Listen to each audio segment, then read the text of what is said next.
حضرت علی علیہ السلام روانہ ہوئے تو بطخوں نے نوحہ کیوں کہا؟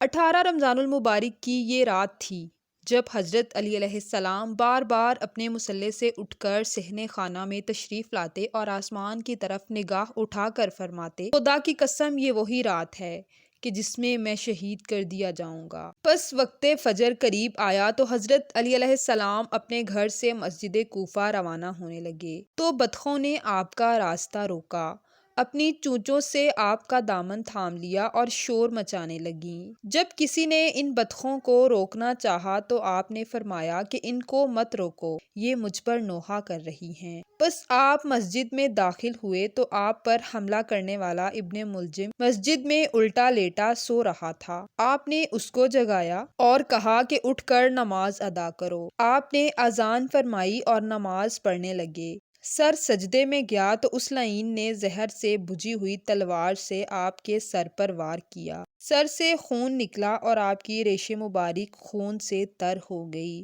یہ دیکھ کر آپ کی اولاد اور اصحاب گریہ کرنے لگے تو آپ نے فرمایا کہ مجھے گھر لے چلو۔